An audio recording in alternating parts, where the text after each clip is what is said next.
I returned home early and found my ex-wife slowly dying of thirst in her chair. My daughter had just posted a photo in Paris with the caption, "Finally, a break from the pathetic old folks." I grabbed my phone. One call. 15 minutes later, 107 missed calls from her. Before we continue, please subscribe to the channel and let us know where you are listening in the comments. The storms had chased me out of Colorado 3 days early. My hands ached from gripping the steering wheel through 11 hours of highway, and my eyes felt like someone had rubbed sand into them. I pulled into the driveway just after 4 in the afternoon, already planning the hot shower and the cold beer I'd earned. The front door was unlocked. That registered somewhere in the back of my tired mind, a small wrongness I almost ignored. Cora always locked up. I pushed inside, fishing gear still dangling from my shoulder, and the smell hit me. Stale air, something sour underneath. The kind of odor that comes from a house closed up too long without ventilation. Then I heard it. A low moan, barely human, coming from the living room. I dropped everything. The tackle box hit the tile with a crash that I didn't hear because I was already moving, my heart suddenly hammering against my ribs. The living room was dim, curtains half drawn, and there by the window sat Blanche in her wheelchair, slumped forward like a puppet with cut strings. Her lips were cracked and bleeding. The water bowl beside her chair sat bone dry, residue rings marking the inside where liquid had evaporated over days. Days. The tray table held a plate of food so old it had crusted over, and her clothing, I had to force myself to look, was soiled and stuck to her skin. Blanche, can you hear me?" My voice came out steady, that prosecutor tone I'd used in courtrooms for 30 years, even as my hands shook checking her pulse. Weak, but there. Her eyelids fluttered but didn't open.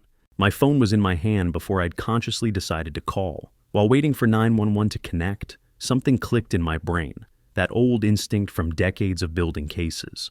I pulled out my phone camera and started documenting the empty water bowl, the full refrigerator near her care station, stocked with everything she needed, untouched, the pressure sores visible on her arms.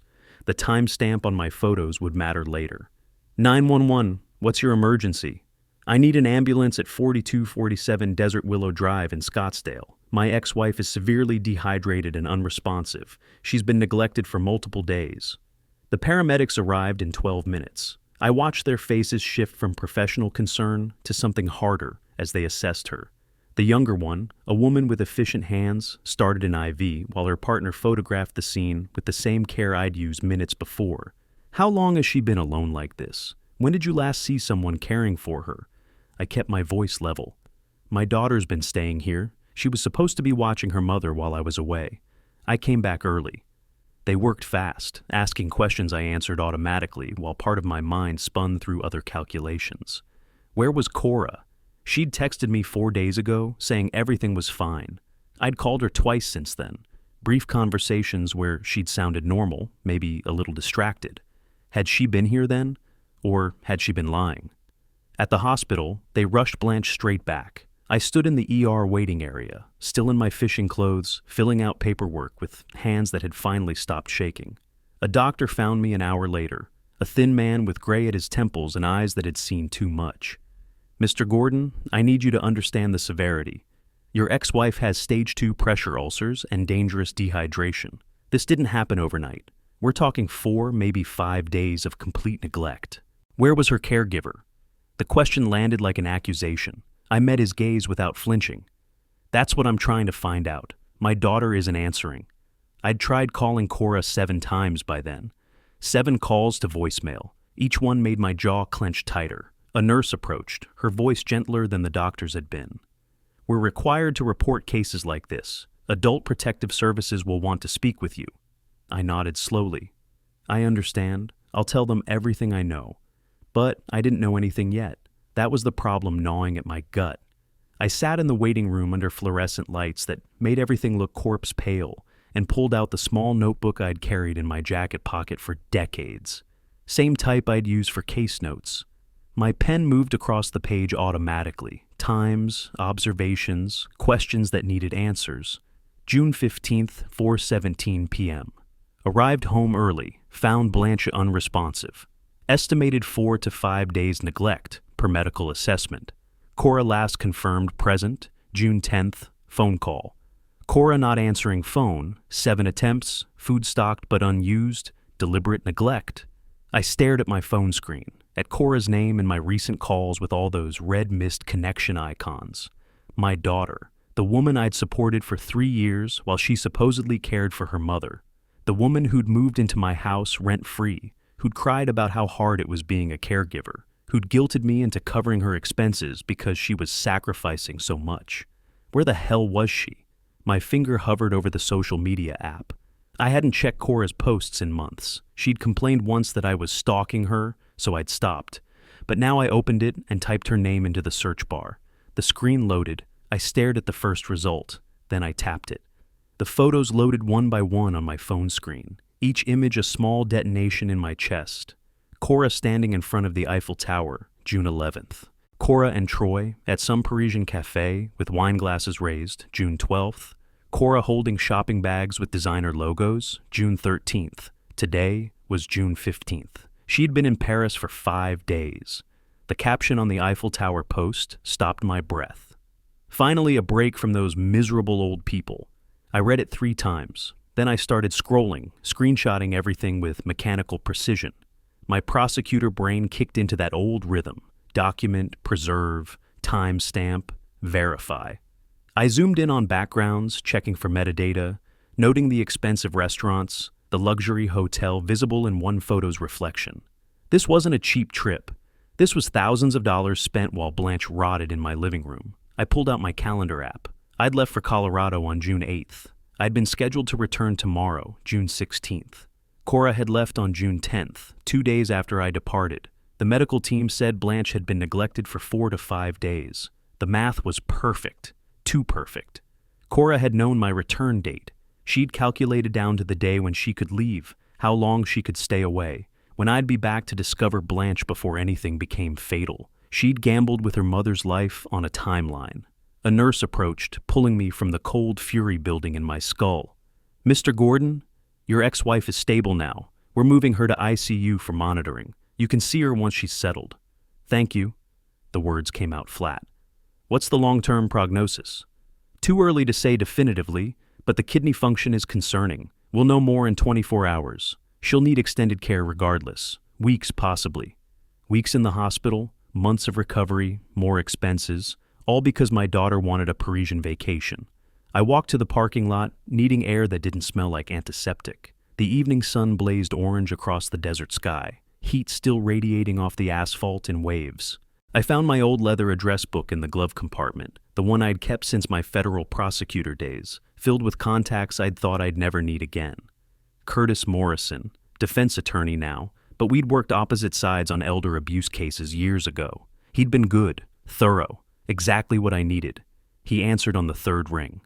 "Curtis Morrison." "Curtis, it's Alan Gordon." A pause. Alan Gordon? It's been, 4 years since you retired? What's going on?" I kept my voice flat and cold. "Curtis, I need to consult with you about an elder neglect case. Tomorrow morning, as early as you can meet. I'll pay your rush rate." His tone shifted, that lawyer instinct sensing blood in the water. "This isn't just any case, is it? This is personal. My daughter left her invalid mother without care for almost a week while she vacationed in Paris. My ex-wife nearly died in my living room, and I just found out they've been using me for years. So yes, Curtis, this is personal, but I want it handled legally, properly, and completely. I want every option Arizona law gives me." Silence on the line. Then, "I'll clear my morning, 8 a.m. at my office. Bring documentation of everything. Medical records, timeline, expenses. Alan, are you sure about this?" I watched a family cross the parking lot toward the ER entrance. A father carrying a crying child. Normal people with normal problems. I spent 30 years prosecuting people who exploited the vulnerable, I'm sure. 8 a.m., I'll have coffee ready. I ended the call and opened my notes app, fingers moving fast across the screen. What I knew, what I could prove, what legal mechanisms existed in Arizona for situations exactly like this. Guardianship revocation, financial exploitation claims, adult protective services investigations, possible criminal charges if the DA wanted to pursue them. The pieces were there. I just needed to assemble them correctly. By the time they let me into the ICU, night had fallen completely. The room was dim, machines beeping softly, Blanche's chest rising and falling under sterile white sheets. Someone had cleaned her up, brushed her hair. She looked small in that hospital bed, fragile in a way that made my throat tight. I sat in the chair beside her and took her hand gently. Her fingers were cool, an IV line taped to the back of her hand. We'd been divorced for 8 years, but I'd never stopped caring whether she lived or died. Apparently our daughter had. The window behind her bed reflected my face back at me, harder than it had been this morning, something flinty in the eyes that I recognized from old courtroom days. That look I'd get when I knew I had a defendant cold and was just waiting to spring the trap. My phone screen glowed with Curtis's contact info, and tomorrow's appointment confirmed, 8 a.m. Cora had calculated I'd come home just in time. She was right about the timing. She was wrong about everything else. I spent June 16th making sure Blanche was stable and organizing every piece of evidence into a system that would have made my old paralegal proud. By the time I arrived at Curtis Morrison's office the next morning, I had a manila folder that could end careers. Curtis's building sat in downtown Phoenix, all glass and steel reflecting the early sun. I took the elevator to the 7th floor, that old courtroom calm settling over me like a familiar coat. His receptionist recognized my name immediately. "Mr. Gordon, Curtis is expecting you, conference room B." He stood when I entered, older than I remembered but still sharp in the eyes. We shook hands, and I placed the folder on the polished table between us. "Show me what you have." I spread it out methodically. Medical intake forms listing dehydration and pressure ulcers, photographs of the empty water bowl, each image time-stamped. Screenshots from social media, Cora smiling at the Eiffel Tower on June 11th, the caption reading, "Finally a break from those miserable old people." Bank statements showing $1,800 transferred monthly for 3 years, labeled care expenses. A timeline I'd constructed showing exactly when everyone was where. Curtis studied the Paris Post for a long time. Finally a break from miserable old people. She actually posted this while her mother was... He looked up. "Alan, this isn't just neglect. This is calculating. I need to know every legal option. Eviction, how fast can it happen?" He pulled a yellow legal pad toward him and started sketching. "Arizona is landlord-friendly. 30-day notice to quit. No cause needed when there's no written lease. They've been living there under what premise? They moved in 3 years ago. Said they'd care for Blanche since she had the stroke. I agreed because I thought someone responsible was watching her. I own the house outright. They've never paid rent." Curtis made notes, his pen moving in quick, efficient strokes. "So, they positioned themselves as caregivers to secure free housing in a valuable Scottsdale property. Were you paying them?" $1,800 monthly for care expenses, which apparently funded Paris vacations. He nodded slowly, drawing arrows between points on his pad. "The guardianship should be straightforward given the emergency contact designation and the documented neglect. The eviction is even simpler. You're the sole owner, they have no lease, and they violated the implicit care agreement." He paused. "Alan, are you certain you want to do this? She's your daughter." I met his eyes without hesitation. "She left a defenseless woman to die of thirst. Being my daughter doesn't give her immunity from consequences." The meeting took 3 hours. Curtis pulled up statutes, made calls to the courthouse, drafted documents while I watched. There were forms to sign: guardianship petition, eviction notice, medical power of attorney. My signature stayed steady on each one. Afterward, I drove to my Scottsdale house. First time since finding Blanche. I needed to see what I'd been paying for. The living room still smelled stale. Blanche's wheelchair sat empty by the window, exactly where the paramedics had left it. But upstairs, in the guest rooms Cora and Troy had claimed, I found a different world. A 70-inch television mounted on the wall, designer clothes hanging in the closet, tags from boutiques I'd never shop at, new laptops on the desk, Troy's expensive camera equipment lined up on shelves. I stood in that room for 5 minutes, doing math in my head. $1,800 a month for 36 months. $64,800. For care that never happened. I locked the house and drove back to the hospital.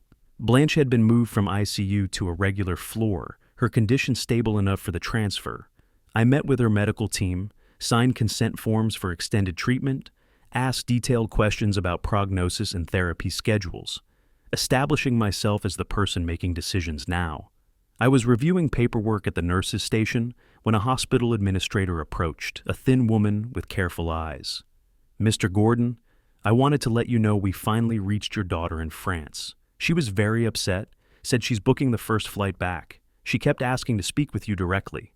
I didn't look up from the form I was reading.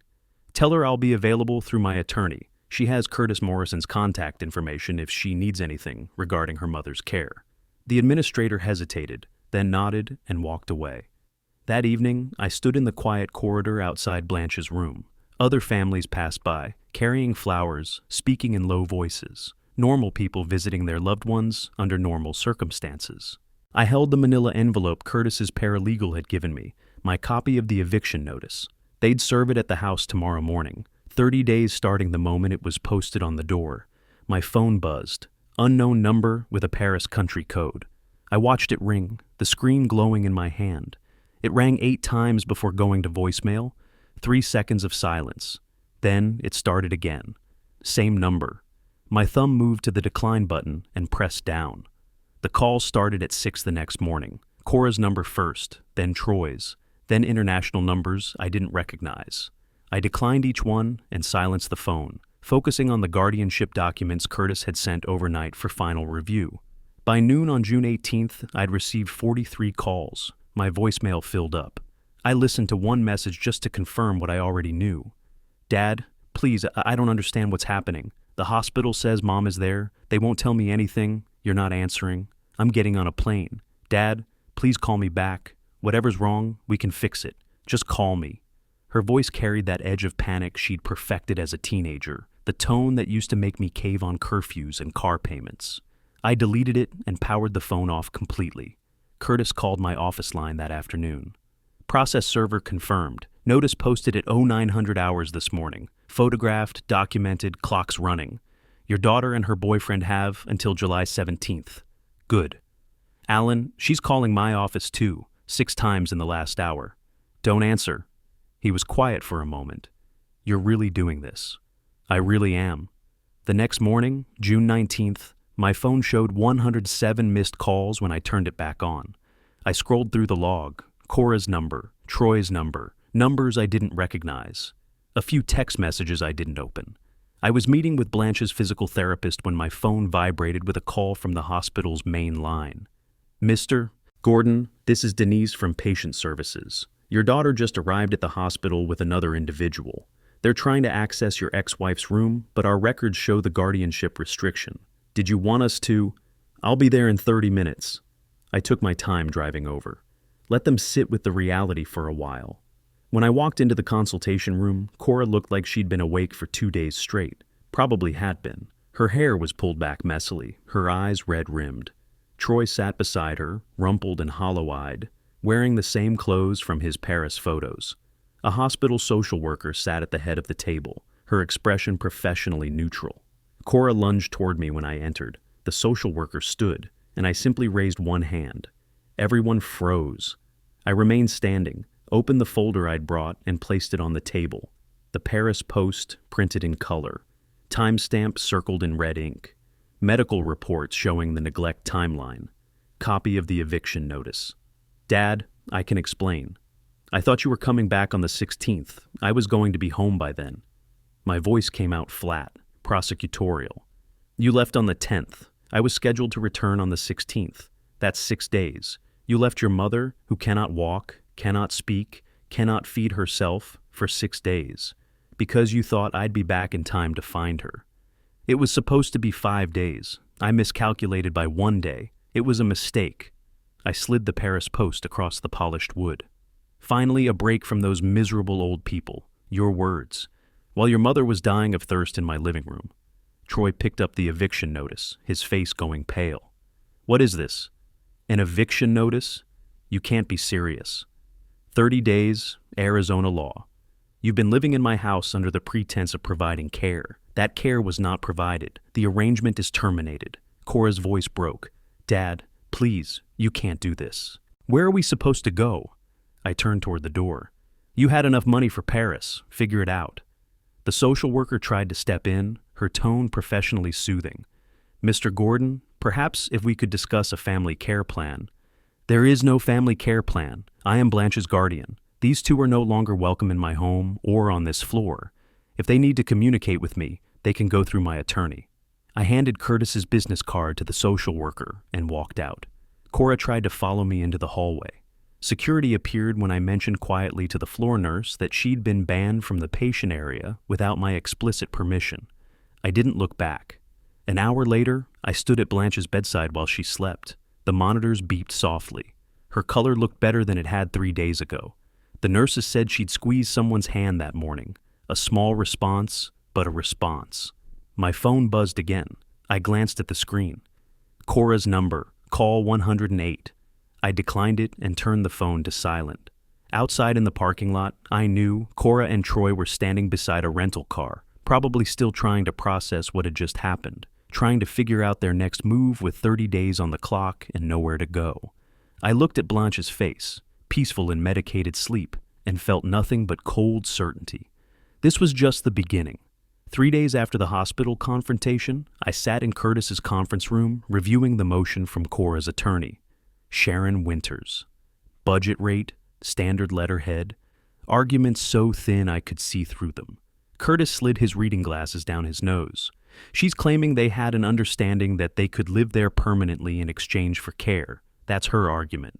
They had an understanding that they'd provide actual care. They didn't. Do oral agreements count when one party completely fails to perform? Not in Arizona, especially not when the property owner can demonstrate fraud. They claimed to be providing care, accepted money for providing care, and provably did not provide care. Her attorney is grasping. I'd reclaim my house the day after the hospital meeting, walk through it room by room, touching furniture I'd chosen, walls I'd painted, my space. I'd forgotten what that felt like. Curtis spread his own documents across the table. I'm recommending a countersuit. Fair market rent for a 4-bedroom home in that part of Scottsdale runs about $2,500 monthly. 36 months of occupancy, that's $90,000 you could have collected if they hadn't positioned themselves as caregivers. I did the math in my head, arrived at the same number. File it. Alan, you understand this will destroy any chance of reconciliation? There's nothing to reconcile. They made their choices. I'm making mine. He drafted while I watched, his fingers moving across the keyboard with professional efficiency. The legal language made it clean, clinical. Defendant failed to provide agreed-upon services. Plaintiff sustained financial damages. No mention of Blanche's cracked lips or the empty water bowl. The law didn't need those details. After the meeting, I drove to my bank. The manager recognized me. I'd been coming to this branch for 15 years. Mr. Gordon, I see this transfer has been running for 3 years. Just to confirm, you want it permanently canceled, not just paused. Permanently. The arrangement it was funding no longer exists. She typed for a moment, then handed me a form. I signed it with the same pen I'd used to set up the transfer originally. Found it in my jacket pocket, blue ink, slightly dried out. The symmetry felt appropriate. You'll receive confirmation via email within 24 hours. Thank you, Curtis called that afternoon. Adult Protective Services is opening a high-priority investigation. I spoke with Sarah Chen, their lead investigator. She's seen the medical reports and wants to interview Cora within the week. How long does that process typically take? 2 to 4 weeks from report to disposition. Given the evidence, I'd expect findings of substantiated neglect. That goes on a state registry, makes it difficult to work in healthcare, education, anything involving vulnerable populations. I made notes while he talked. Timelines, consequences, procedures. The prosecutor and me never really stopped working. 2 days later, Curtis forwarded me an email from Sharon Winters. Professional, but with an edge of desperation between the lines. Her client was confused about the countersuit. Perhaps we could all sit down and discuss a reasonable resolution. I called him instead of replying. What's reasonable about $90,000 in free housing? Her response, not mine. Want to hear something interesting? Sharon called my office 3 times today. Seems Cora received some additional mail. APS investigation notice. Bank notification about the canceled transfer. All at once. Within about 4 hours, according to Sharon. She asked if we could show some compassion for a young woman going through a difficult time. Young woman. Cora was 34, old enough to know better. What did you tell her? That my client's ex-wife nearly died from neglect, while said young woman vacationed in Europe. Compassion seems misplaced. That evening I sat in my home office going through bank statements, 3 years of them, printed and organized. I used a yellow highlighter to mark each transfer. $1,800, June 2022, July 2022, August 2022. The highlighter squeaked against paper, the sound rhythmic and oddly satisfying. Outside, I heard a lawn service at the neighbor's house. Normal suburban sounds I hadn't really noticed in 3 years. My phone sat face down on the desk, where I couldn't see the screen light up with blocked numbers trying to reach me.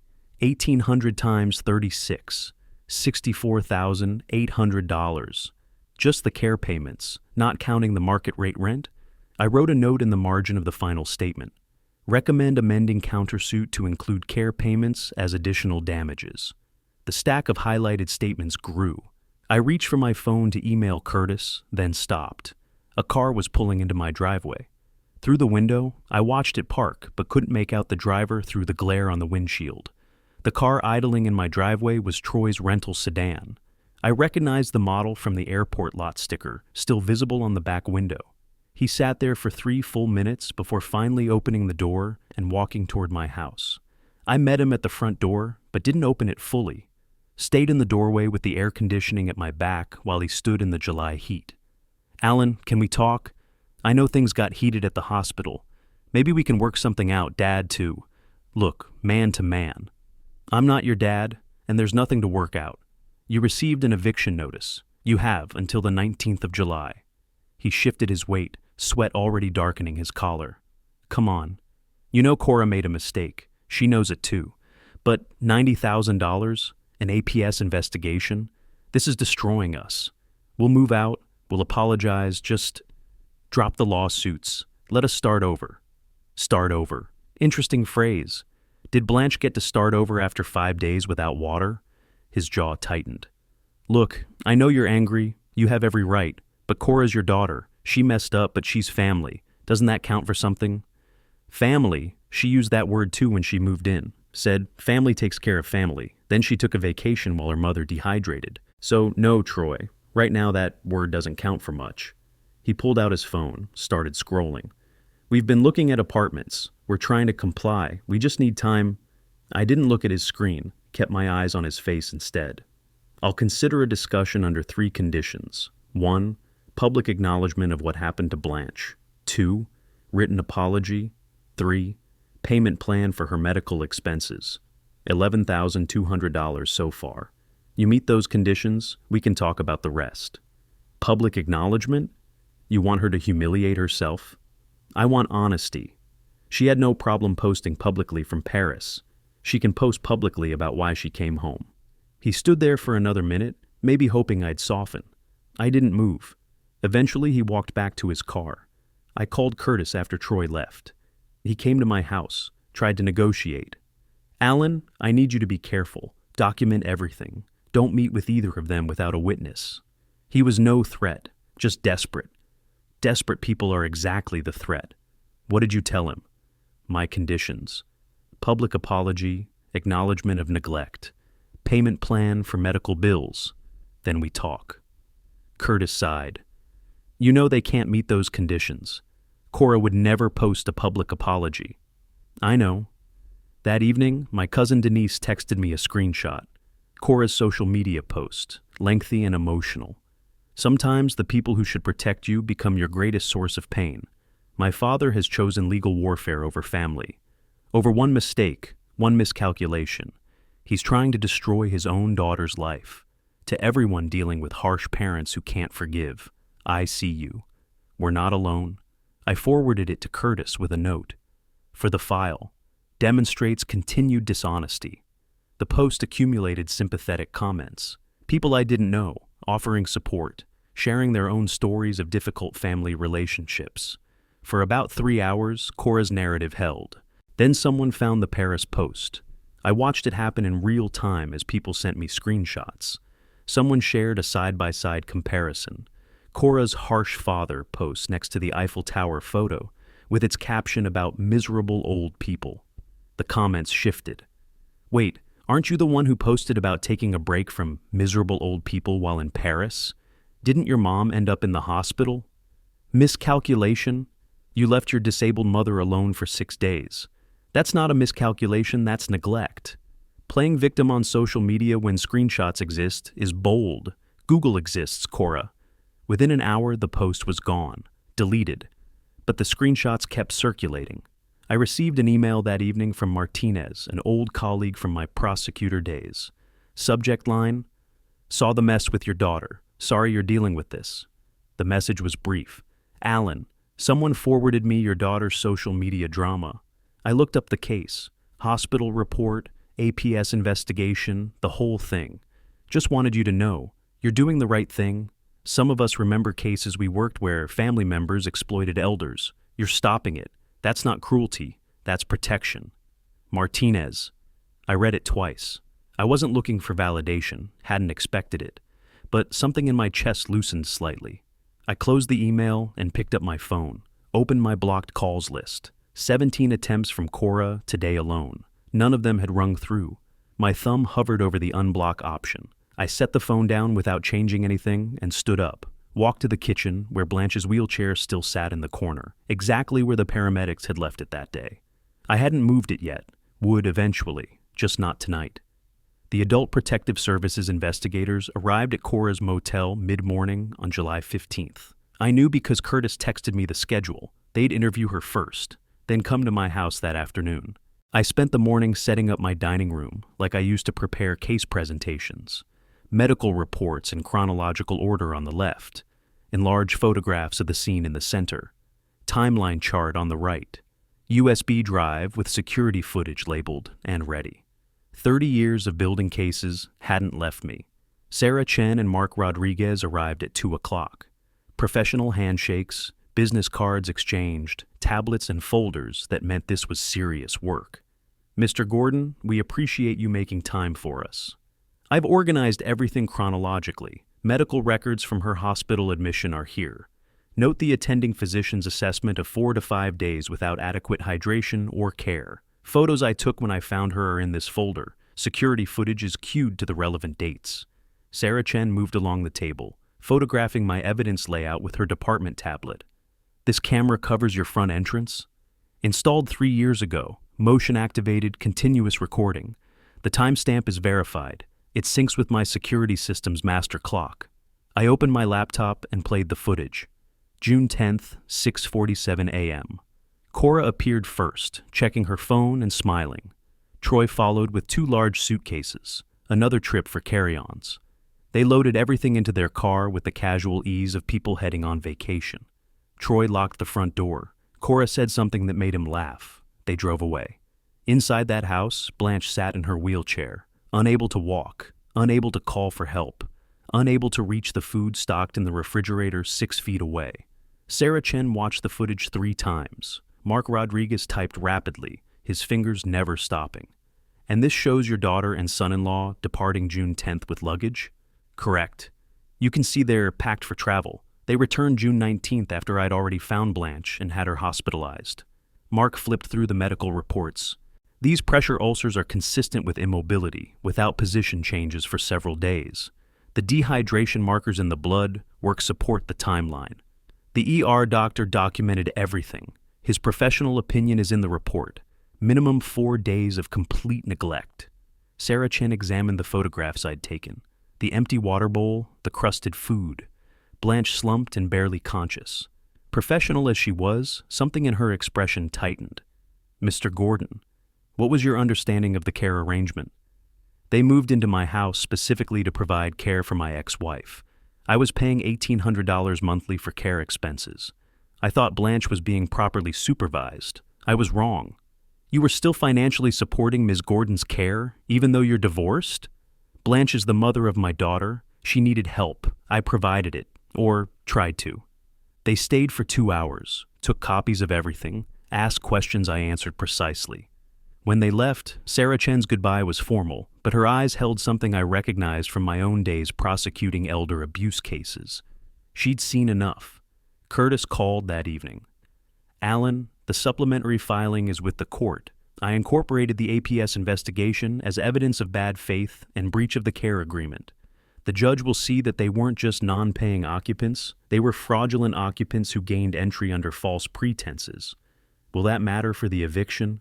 It makes it bulletproof. They can't claim any equitable interest in the property when they obtained residency through misrepresentation and then violated the core term of the arrangement."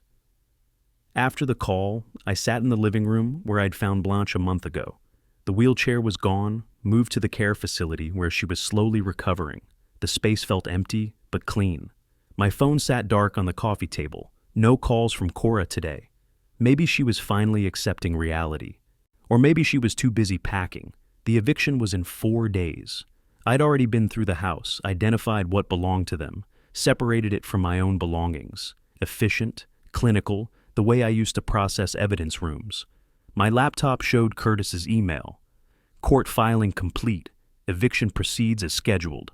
APS indicated their report will be ready within 2 weeks." I closed the laptop. Should have felt something. Victory, satisfaction, regret. Mostly I felt tired. I walked to the window and looked out at the quiet street. Normal suburban night. Tomorrow I'd start preparing for eviction day. Tonight, I just stood there, looking at nothing in particular, waiting for whatever came next. Deputy Martinez arrived at exactly 10 in the morning on July 19th. I opened the door before he knocked, handed him the court order and proof of service in a folder. "Mr. Gordon, I'm Deputy Martinez. I'm here to enforce the eviction order for Cora Shaw and Troy Shaw. Are the respondents currently on the premises?" "They're inside. They were notified this would happen today at 10. Here's everything you need." He reviewed the documents, nodded approvingly. "Everything looks in order. I'll need you to remain available, but please let me handle contact with the respondents. This is a civil matter, and we want to keep it that way." I stepped back and let him do his job. Inside, I heard his knock. Cora's voice, high and strained, then Troy's, lower and resigned. The deputy's calm professional tone explaining they had until 1 p.m. to clear the property. Through the window, I watched them carry boxes to the curb. A rental truck waited, driven by Troy's cousin. Furniture next, their bed frame, Troy's desk, the cheap couch they'd bought.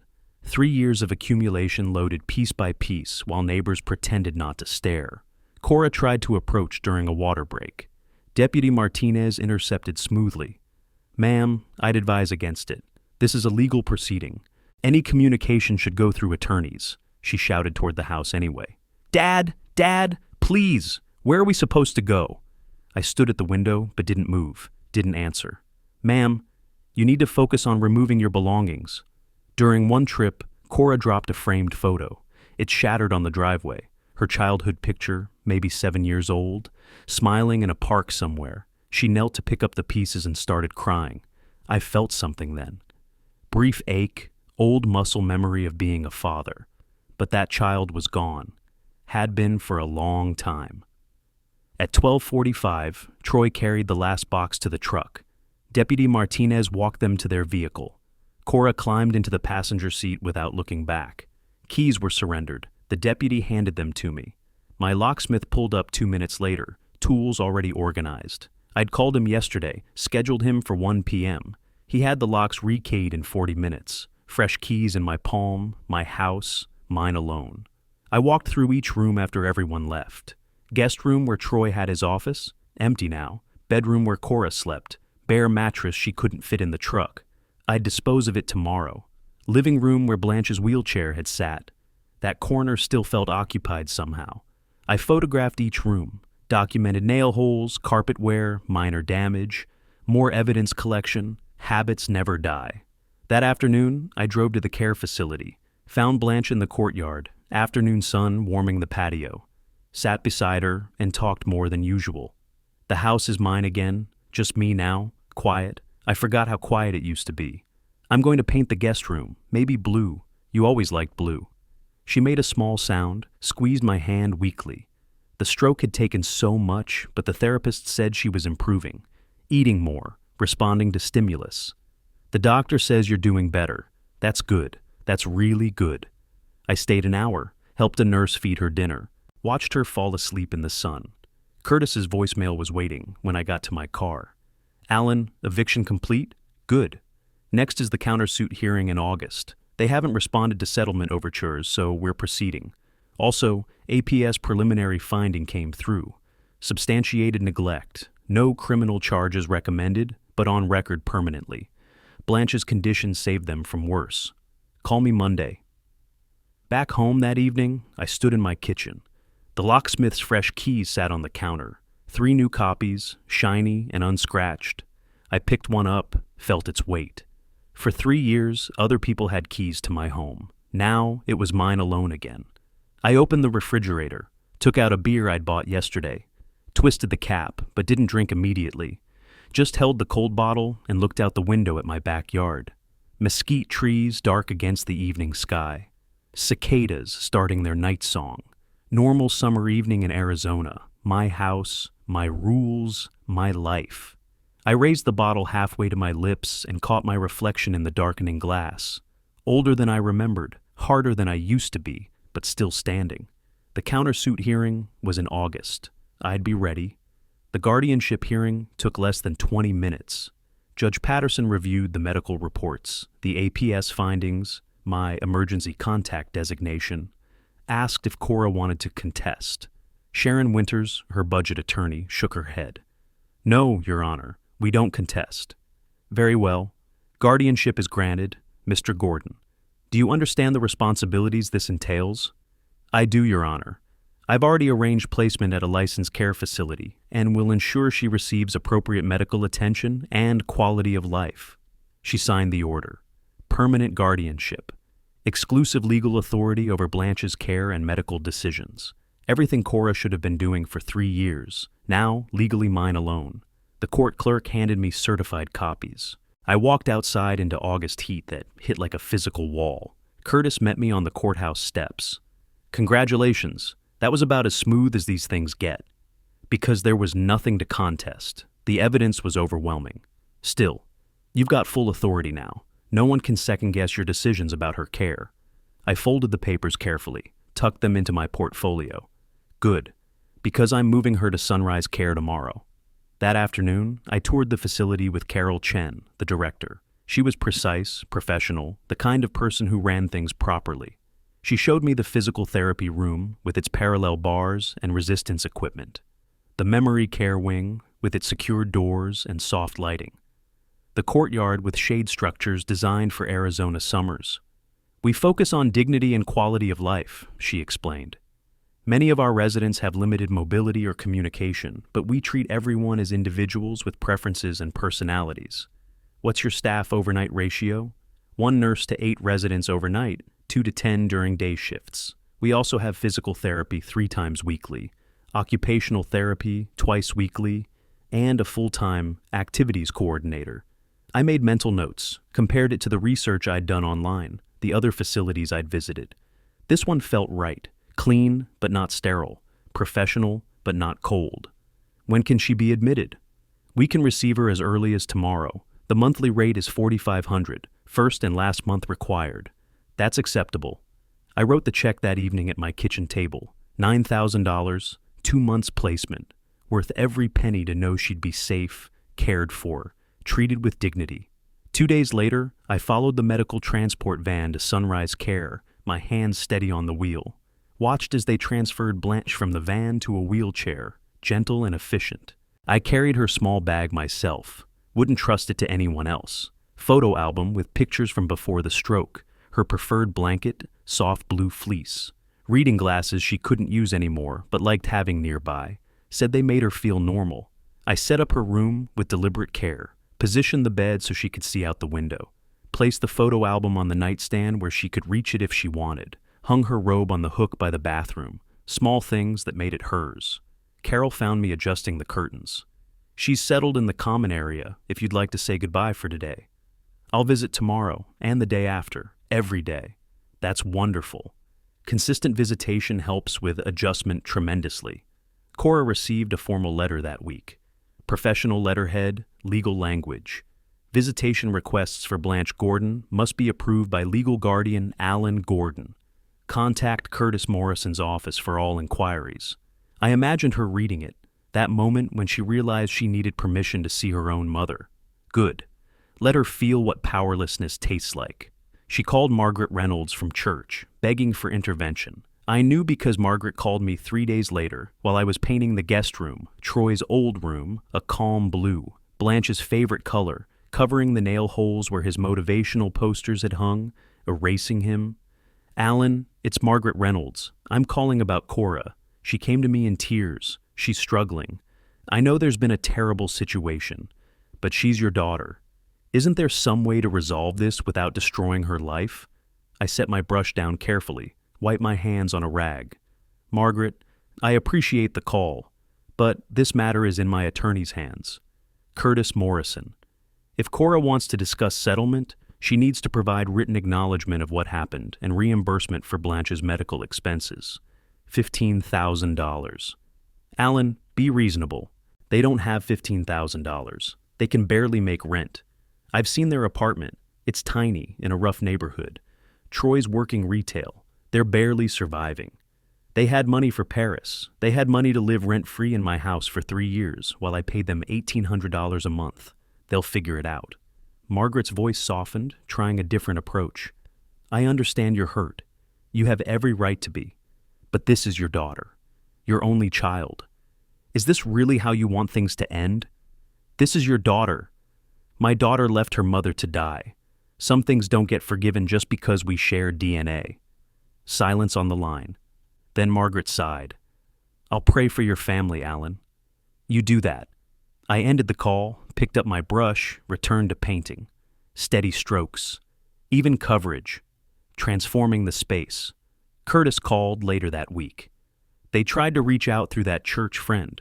You handled it correctly. All settlement talks through me. But Alan, they're going to claim inability to pay at the hearing. The judge might reduce the amount or set minimal payments. Then we set minimal payments, $500 a month. It'll take years, but they'll pay every month and remember why. A pause. That's vindictive. That's accountability. 30 months of payments, Curtis. 30 months of being reminded what they did, what it cost. $500 leaving their account on the first of every month. Every single month. All right, I'll prepare for that contingency. The hearing's in 2 weeks. I'll be ready. I visited Blanche every afternoon, established a routine, 2 o'clock after lunch, before the evening activities started. Found her in different places, sometimes in her room, sometimes in the common area, once in the physical therapy room, working with a therapist on arm exercises. 2 weeks after her admission, I found her in the courtyard during activities hour. A care assistant was reading aloud to a small group, some mystery novel, voices animated for different characters. Blanche sat in dappled shade, eyes half closed, peaceful. She saw me approach and her face brightened. One of the few expressions she could still make clearly. That recognition, that gladness, it loosened something in my chest. I sat beside her on the bench, took her hand. Her fingers curled around mine, grip weak but present. You look good. They're taking care of you. She made a small sound. Agreement maybe, or just acknowledging my voice. Another resident's family visited nearby. 3 generations, grandmother in a wheelchair, middle-aged daughter, 2 grandkids maybe 8 and 10. The kids showed their grandmother drawings from school. The daughter held her hand. Everyone talking at once, laughing, taking photos. Normal family moments. We watched them quietly. Blanche's thumb moved slightly against my palm. I squeezed her hand gently. The assistant finished her chapter. Anyone want cookies? We have chocolate chip and oatmeal raisin. Blanche looked at me.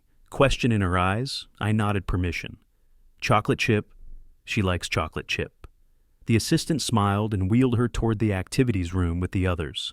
I stayed on the bench, watching her go. Watching the staff treat her with dignity and patience. Watching her be part of something, cared for properly. My phone buzzed against my hip. Text from Curtis. Hearing confirmed August 28th, 9 a.m., Judge Patterson's courtroom. Final settlement offer from their attorney. They'll pay $5,000 total, no admission of wrongdoing. Your response? I typed back. Declined. See you in court. Deleted the message thread. Looked up at the cloudless desert sky, that hard blue that meant August in Arizona. 2 weeks until the hearing. Then this phase ended. One way or another, Judge Patterson called the courtroom to order at 9:15 on August 28th. Cora and Troy had arrived 10 minutes late, Sharon Winters apologizing breathlessly as they slid into seats behind the defense table. I'd been there since 8:30, sitting beside Curtis at counsel table, my leather portfolio precisely aligned with the table edge. I'd worn my only suit, dark gray, the same one from my retirement ceremony 4 years ago. Fit a little looser now. I'd lost weight over the summer. Stress will do that, though I never felt stressed, just focused. This case arises from eviction proceedings related to allegations of elder neglect.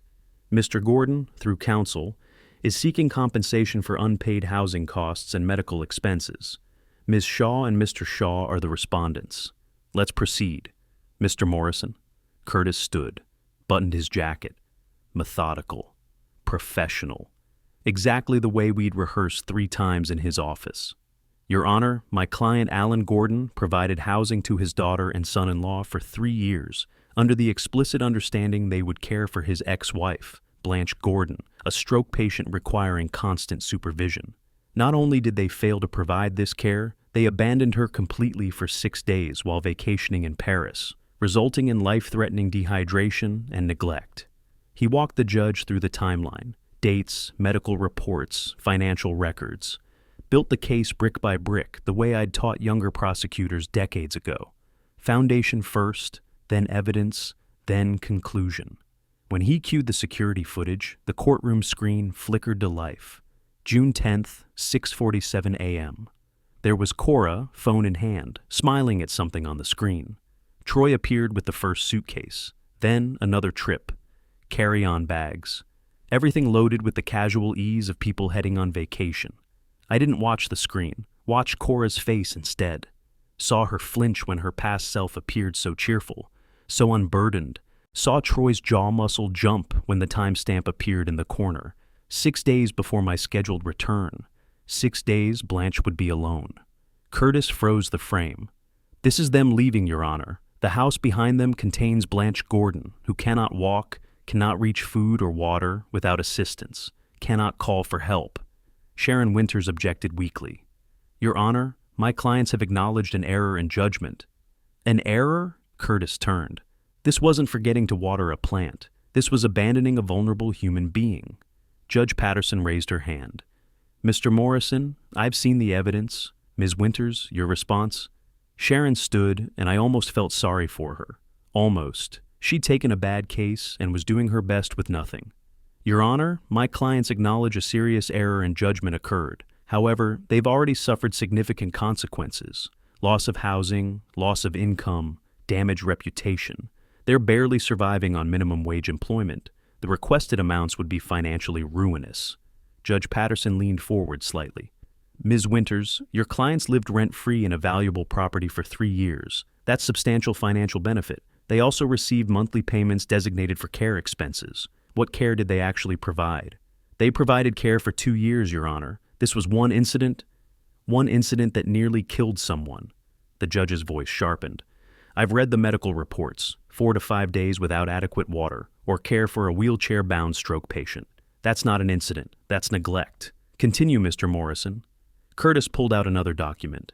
Your Honor, I'd like to enter the Adult Protective Services investigation conclusion into the record.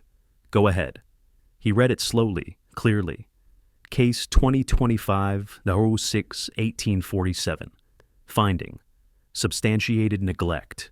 The evidence supports that Blanche Gordon, a vulnerable adult with significant care needs, was left without appropriate supervision or care for approximately 5 days, resulting in medical emergency and hospitalization. Contributing factors include caregiver absence without adequate alternative arrangements. The words hung in the courtroom air. Official, permanent, true. Judge Patterson turned to Cora and Troy. Do either of you wish to make a statement? Cora stood, hands trembling. I made a terrible mistake. I thought Dad was coming back earlier. I miscalculated the dates. I would never intentionally hurt my mother. I love her. I'm so sorry. Her voice broke. We can't afford what he's asking. We're trying, but we just can't. Please. Troy stood beside her. We're willing to make reasonable payments, but $15,000 we'll be paying forever. Judge Patterson picked up her pen. wrote something on her notes, looked up. You'll be paying for 30 months, which is considerably less time than you lived in Mr. Gordon's house without contributing financially. Here's my ruling. She read from her notes, voice clear and final. The respondents will pay $15,000 in restitution for medical expenses at a rate of $500 monthly for 30 months. They will also pay $8,000 for Mr. Gordon's legal fees within 90 days, or be subject to wage garnishment. The APS finding of substantiated neglect is entered into this case record as a matter of public documentation. Cora gasped, put her hand over her mouth. This is a civil matter. No criminal charges are being pursued. But let me be clear, this was serious. You endangered someone who couldn't protect herself, someone who trusted you. That breach of trust has consequences. Court is adjourned. The gavel came down. Sharp crack that echoed. I stood, shook Curtis's hand. Thank you. You're welcome. Justice served. I thanked the judge with a respectful nod and walked toward the courtroom doors. My footsteps echoed on the marble floor, steady and even. Behind me, Cora's voice. Dad! Dad! Please! Curtis intercepted. Ms. Shaw, no contact. Everything through attorneys. I pushed through the doors into the hallway, kept walking. Sharon Winters caught up to Cora and Troy by the elevators. I heard fragments as I passed. Payment schedule, first payment due, I'm sorry, the evidence. Outside, the August heat hit like opening an oven door. I walked to my car, started the engine, let the AC run for a minute before pulling out. Traffic was light mid-morning, made good time to sunrise care, found Blanche in her room. The afternoon light came through the window softly, filtered by the shade screen. She was sitting up in her specialized chair, the one that supported her weak side properly. Hey, I said, pulling up the visitor chair. The hearing happened, it's over. You'll keep getting care, good care, always. I promised you that. I'm keeping it. She squeezed my hand, made a soft sound in her throat. The most communication she could manage, but it was enough. I repainted the guest room blue. Remember, you always wanted the guest room blue? Looks good, peaceful. House feels different now. Mine again. Quiet. Her eyes focused on my face, held there. Something passed between us, understanding maybe, gratitude, connection that didn't need words. I know, I said after a long pause. Me too. I stayed an hour, helped when they brought her afternoon snack, cranberry juice and graham crackers. She managed the juice through a straw, slow but steady. Progress. When I left, the care assistant walked me to the door. She's doing really well, Mr. Gordon. The consistency of your visits helps tremendously. I'll be back tomorrow. We know. She lights up when we tell her you're coming. That evening, I sat on my back patio with coffee, watched the sunset paint the sky, orange and purple and deep red, colors I'd forgotten to notice during the years Cora and Troy occupied my space, filling it with their noise and needs and neglect. My phone rang once. Curtis? Well, we won. Complete victory. You should feel satisfied. I feel tired. That's reasonable. It's been a long summer. Will you reconcile with Cora eventually? People do forgive, given time. I watched a hawk circle overhead, hunting. I don't know. Maybe years from now. Maybe never. She chose Paris over her mother's life, posted about it publicly, smiled while loading her luggage. I can't unknow that. Fair enough? You've got the payment schedule. First payment due September 1st. They'll make it or face garnishment. Good. Get some rest, Alan. You earned it. After the call, I sat there as darkness fell. The coffee went cold in my cup, but I didn't move. Stars appeared, more visible here in the desert than in most places. The light pollution from downtown Phoenix was just a distant glow on the horizon. My phone stayed dark, no calls from Cora, no texts, no voicemails begging for mercy. She had my attorney's information if she ever wanted to discuss visiting her mother. If she ever found the humility for a real apology, not the courtroom performance. I wasn't holding my breath. The payments would come monthly. $500. First of every month for 30 months. Automatic withdrawal from their account. Curtis had arranged it. $500 leaving their account while I visited Blanche, while I repainted rooms, while I lived my life in peace. 30 months of being reminded that actions have consequences, that vulnerable people matter, that justice, when you work for it methodically and without compromise, can actually be achieved. A coyote called somewhere in the darkness. long, rising howl. Another answered from a different direction, then a third. The desert belonged to them at night, to creatures who survive by being smart, careful, unforgiving of mistakes. I understood that now in ways I hadn't before this summer.